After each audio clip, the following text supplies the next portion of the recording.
Alright.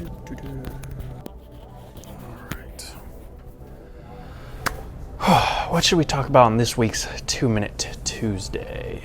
How about we talk about these nuts? Got him!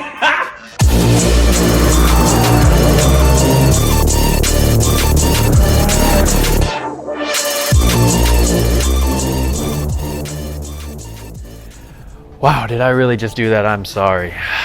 All jokes aside, I'm seeing a lot of posts online about people breaking their wheel studs or complaining about their lug nuts getting scratched from taking them on and off. So that is what we're going to be covering today. I'm going to give you guys some tips on how to keep your wheels properly installed, which is super important, and how to keep your wheels and lug nuts looking in tip-top shape. So let's put 2 minutes on the clock and let's go grab your owner's manual.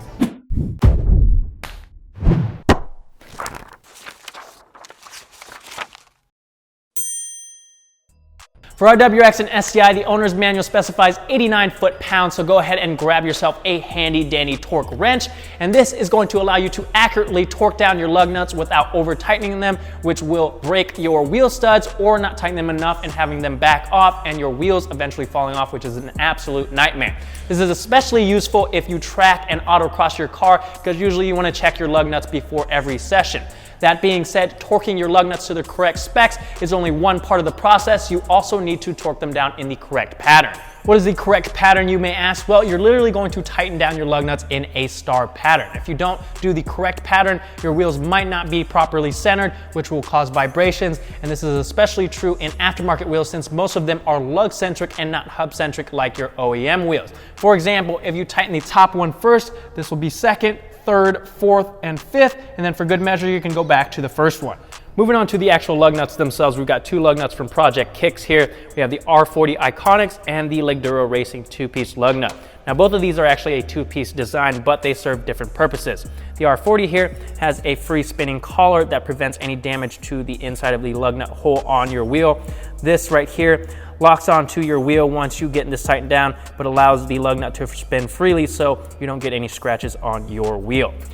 The other one, the Legduro Racing, has a unique 2-piece design where the cover actually unscrews, revealing a locking nut. So once you install this with the required key, you then take the outer shell and then you can hand tighten this, and a socket never has to touch that outer shell, so it stays in perfect condition. So if you are worried about keeping your lug nuts in perfect condition, this is the one to go for. Bonus tip, if you take your wheels on and off a lot, you can pick yourself up a set of lug nut specific sockets that have a rubber coating on the outside to prevent any damage on your wheels.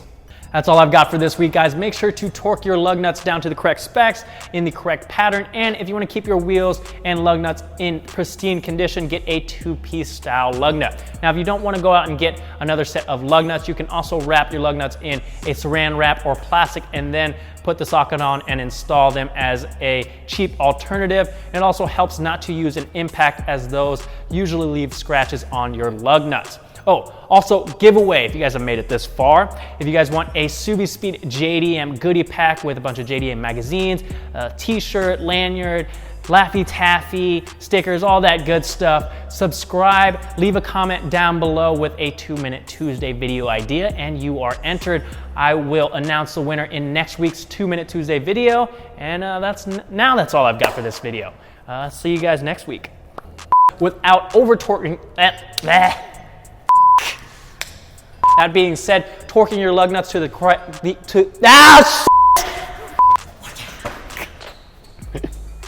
Bye. Owner manual specifies 80. Why am I laughing? And this will help you torque down your stuff properly. Yeah. And this will help you Man, this is rough. Man, this is terrible. For our WRX and SCI, the owner manual specifies 69.